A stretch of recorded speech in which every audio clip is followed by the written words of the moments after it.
All right, friends. So we're going to be doing a video on dictation. This is one of the videos that has been requested the most, and I have not done it. Part of the reason I haven't done it is because it's actually super simple. It's really not a very complex process, and so part of me feels like, oh, well, what is there to even talk about?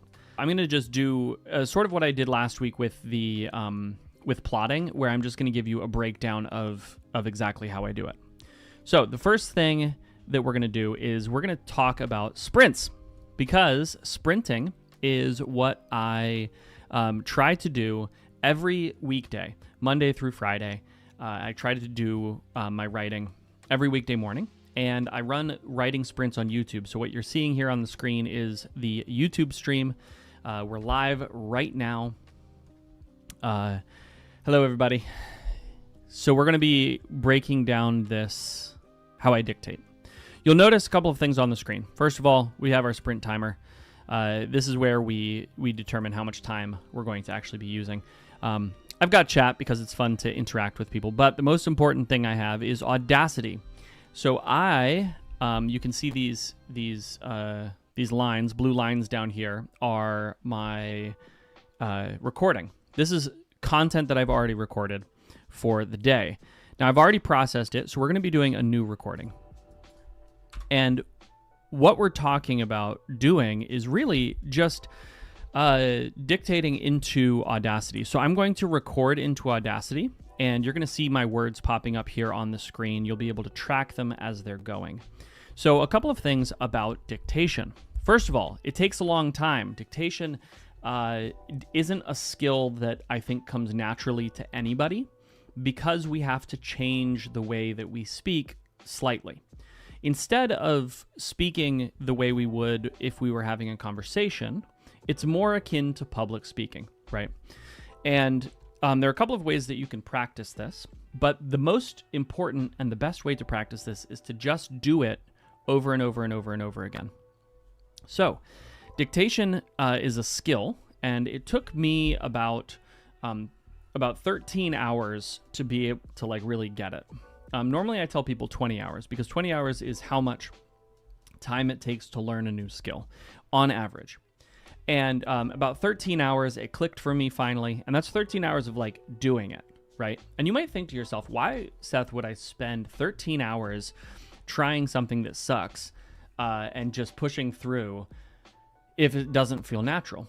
Well, it's because by the time I got to hour 13, I was writing 3 times faster than I did regularly. And that has actually increased slightly since then. So really what we're talking about is a drastic increase for only a very small amount of time in the grand scheme of things. By 20 hours, it felt completely natural, and I haven't really looked back. I've been dictating ever since. Now, one of the ways that you can sort of help yourself if you are learning how to dictate is not actually dictating new material, but instead reading old material so that you can get a sense of cadence and so that you can get a sense of your voice. There are really also 2 kinds of dictation. The first is what you might just call free flow, where you don't edit anything that you're saying and you just sort of word vomit all of your words out onto the page, or I'm sorry, into the program that you're recording in. Again, I'm using Audacity to create this MP3. You can see it there recording on the screen, because I'm just going to turn what I'm writing into an actual transcript, so you can see the whole process. And so if you wanted to do that style, then really it's just a matter of making sure that you never stop talking, making sure that no matter what's happening, you're never having a pause in your voice. Instead, you don't want to sit here and create really long pauses if your goal is just absolute volume.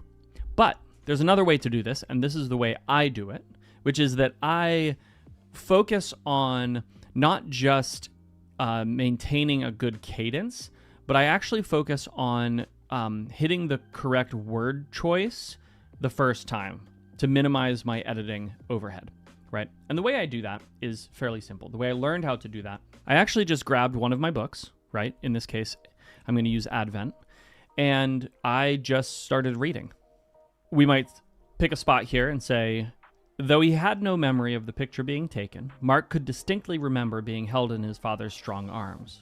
It had been 15 years since he had seen his parents, 15 years since his father had died on the wall defending humanity from the largest wave the city had ever faced. And I could just keep going, right? And I could just continue to read my own content out loud. And then when I transition into just telling the story, I use the same cadence, right?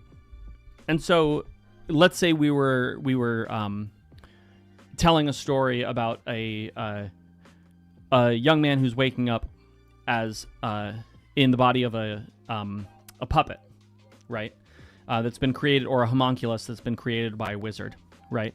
And so we could say, Steve awoke in the dark. He knew he was awake because he could feel himself blinking. The only other sensation was cold from the hard floor under his back. And we could just keep going like that, right? It's as if I'm just reading it out of the book. When you get to dialogue and stuff like that, you just keep going. So we just talked about how Steve felt the cold, hard, floor on his back, and you might just move straight into dialogue from there. Where am I? He asked, his voice a croak. And you can just do that. And what's going to happen is the program is going to figure out what's dialogue and what's not, and it's going to add all of the punctuation for you. So you don't have to dictate any of the punctuation. You don't have to express any of that stuff, right? You don't even technically need dialogue tags, though that's going to require a little bit more editing to make sure that you have everything right. One of the things that comes up a lot in fantasy is words that are not necessarily pronounced the same way, or new words, right, that don't exist in the English language. And that's okay too, because you just say them. The transcription software will make its best guess, and then you'll just edit it after the fact to make sure that it's what you want it to be, right? And I think it's important when you're thinking about dictation to think about dictation in these two chunks, right? You have your draft and you have your revision, and those are always going to go hand in hand. Now, when I was typing novels, what I discovered was that that I was doing all of my editing internally, right, in my head. And that's one way to do it. But it meant that when I wrote something on the page, it was almost never edited again, right? Because everything was pretty much edited by the time it came out of my, or by the time I wrote it. With dictation, that's not always the case. In fact, it's very rarely the case that I dictate something and have no edits for it. But the editing for me is very light because of the style that I use to dictate. I know other people who go the opposite direction. Both are great, right? I know other people who write twice as fast as I do in terms of volume of dictation, but then they spend, a couple hours every day editing everything that they've written to make sure that it's good, right? And we produce about the same number of usable words. And so neither one is better. It's just these are two different styles of dictation. So as I've been talking here, you've seen that I've been recording on the screen. So we can stop this. And then we'll just go ahead and we will export it as an MP3. And we are going to call this test. All right, so this is exporting currently. A couple of things that I often do is I will often go through, I will highlight the whole thing if there are any breaks in it, because sometimes I want to edit the last word or so that I said, and so I'll delete them and I'll start again. And that'll create something in Audacity that looks like this. I'll start recording again, and I'm sure it's fairly hard to see, but right here, there is actually a line that runs down, and that's because those are two separate pieces, right? And you can actually, there's a way to join them so that they disappear, or you can just click on it, on that line, and it'll go away. And once they're all joined together, one of the things that I like to do often is something called Truncate Silence. And so you can't see my truncating here, but if I truncate silence, what'll happen is the entire thing will shrink because it will pull all the silences out. Now, it barely shrunk there because I've just been talking consistently through, right? But often when I'm dictating, I have a few more pauses in there. My cadence is slightly slower when I'm dictating as opposed to when I'm just, narrating a video. So, but my goal is eventually to get to this point where I'm speaking this fast, right? But the issue is that my story brain runs slower than my mouth can move, right? And this is why dictation is so great, because it used to be that the bottleneck in my writing was my fingers. My fingers didn't move as fast as my brain did. But now my mouth moves faster than my brain does, so there's never any bottleneck in getting the story out. Does that make sense? All right, we've saved it. So we're going to go ahead and we're going to swap over to the next step in the process. Once you have your MP3 of what you've dictated, you're going to come over here to Bookscribe.ai. So this is a new website that we have just put together in the last couple of months, and you can sign up for an account. It's free to use for the moment. Eventually it won't be, but for the moment it's free to use in whatever volume you want. And this is a non-generative AI assistant that is going to transcribe your content for you and is going to allow you to save a ton of time on the editing side. Okay, so what we're going to do is we're going to go ahead and log in, and you can see here I've got a whole bunch of files that I've already processed. This is all from other stuff, my own writing. Some of my daughter wrote a story and ran it through here. And what I can do is I can go to my desktop and I can drag my test file into the process. Okay. And now this is going to take a moment to work, but it's going to queue, and then it will start processing the file. And this will take a few minutes to get through.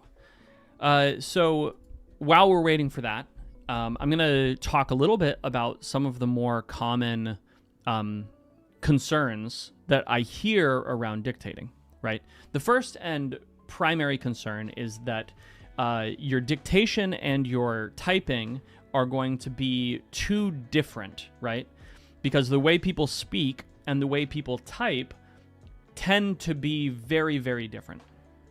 Well, the thing is that your typing is a learned skill, and the way you speak is a learned skill, right? Often we think about ourselves in absolute terms, but especially when it comes to learning a new skill, it's never helpful to think about ourselves in absolute terms, right? I am not my voice. I am an individual who just happens to speak a certain way because I have learned to speak that way over time, right? And so anybody can learn new skills and anybody can acquire new abilities, right? This is universal. Anybody can do it. And so instead of thinking about your typing and your dictation as two incredibly distinct and impossible to merge skills, you need to think about them in terms of what they are, right?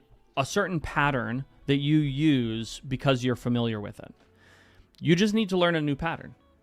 So that's where, reading out loud your own work is helpful, but also just consciously making the decision to try and do it differently, right? The one thing about dictation that I think is really important for people to grasp is it is unbelievably effective, but it requires hard work to do, right? It is not easy to do. So what you need to be focusing on, if this is a skill that you want to acquire, is learning how to shift the way you talk so that it sounds like the way you write. Now, I will say that I have had a little bit of a change in the way that I write. And what I discovered was that my audience actually likes it better. When I was just typing, I often got caught in sentence structures that were very repetitive, right? Because it's like that's how my brain knew to write, and my fingers would automatically type out those styles of sentences. And as time has progressed, my writing has gotten better and better and better. And in part, it's because I switched to dictation and I started just speaking or really writing in the same way that I speak. And I've discovered that that's a lot easier for people to listen to. So you might find that just as you have good writing habits, you also have bad writing habits. And this is what I discovered. And dictation helps pull us away from some of those entrenched ideas about how writing is supposed to be. And it really helps us to sort of push into new territory and to improve our writing, which I think is fantastic. Another concern with dictation is just that all of the models out there steal your information, right? So I've heard this a fair amount from people that if you're using an AI model to do any sort of transcription or any sort of transcribing of your voice into text, the AI is just going to, the model is just going to steal all your data, and it's going to steal your story. And I have some good news and some bad news for you. The good news is that our model doesn't do that. Bookscribe.ai is, again, non-generative. We are not training on people's work. Eventually, there will be a way to turn on personal training so that it trains only on your work and it doesn't train the universal model. But it instead builds a model just for you that you can use to improve your own work.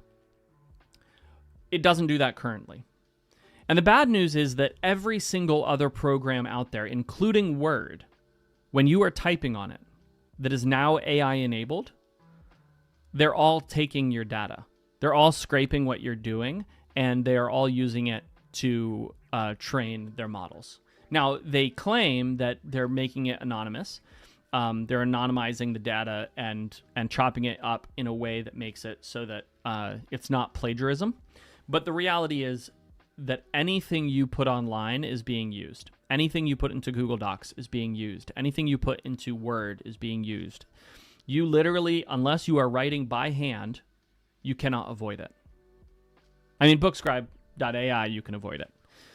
But if you then take that work and you put it into Word, sorry, it's somebody's scraping it. If you put it into Google Docs, somebody's scraping it, right? There's literally just no way to avoid it, which absolutely sucks, right? This is the cyberpunk dystopia that we were worried about.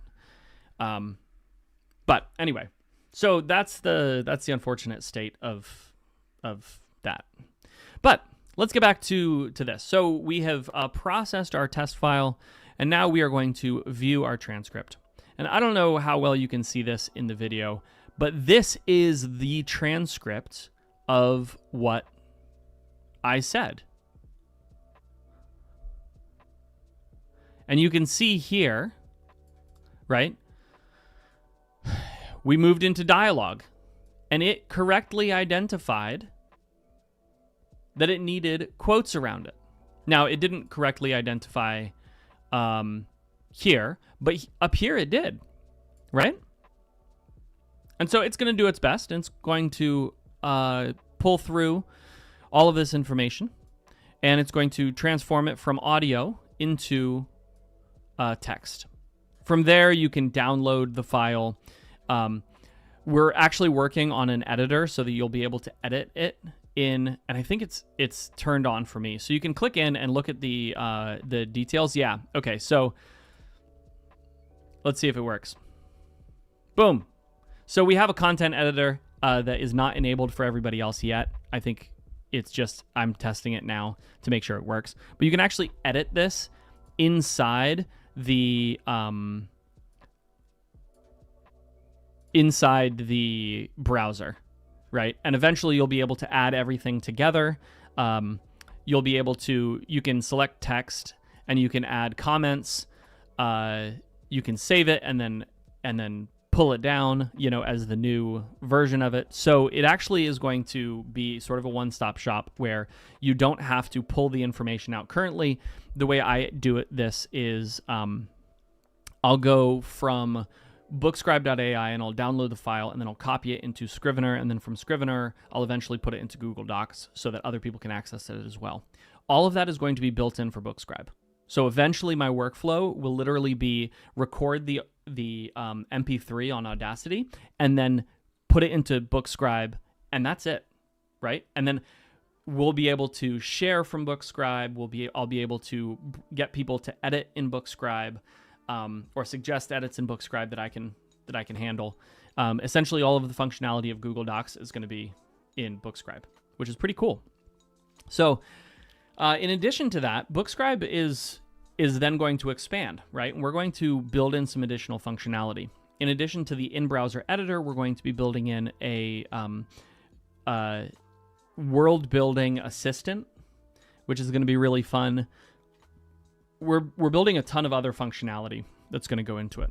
But this is my process for dictating, right? Again, you turn on Audacity, you record an MP3 of you talking, and then you upload your audio file to Bookscribe, and it kicks out your transcription. And then you can edit, you can do whatever you want with it. So we've had a couple of questions. The first is, do the models work better on smaller text? And the answer to that is other models do. Our model can handle pretty much anything. We can do hours and hours and hours of text. One of our first tests was the brothers Karamazov. Karamazov? Is that how you say that? I don't know. However you say that book. It's huge. It's absolutely huge. And we uploaded an audio file of it, and it spit the entire thing out. Almost word perfect, which is crazy. So, yeah, that's my process. It's pretty easy. Again, it takes maybe about 15 to 20 hours to learn how to do, but it is so unbelievably worth it. And once you learn the skill, it's so quick, so quick. And Bookscribe is fantastic, and it's only getting better. We're in this constant process of improving it, and training and retraining the AI to be able to better handle all of this, all of the particularities, right? Eventually, we're going to have the ability to essentially create a list of terms with how you want them spelled, so that you'll be able to input custom names and custom words into Bookscribe, create your own lexicon, and then it will automatically adjust so that it recognizes what you're saying, and it can use those words and it can use those spellings that you want to make your editing burden even easier. So anyway, we're doing a bunch of stuff like that. Really excited about it. Again, it's free for now. It won't be always, but Bookscribe.ai, you can sign up and check it out. So I hope that has been helpful. Let me know if it hasn't in the comments. If you have any other questions about dictating, I would love to answer them.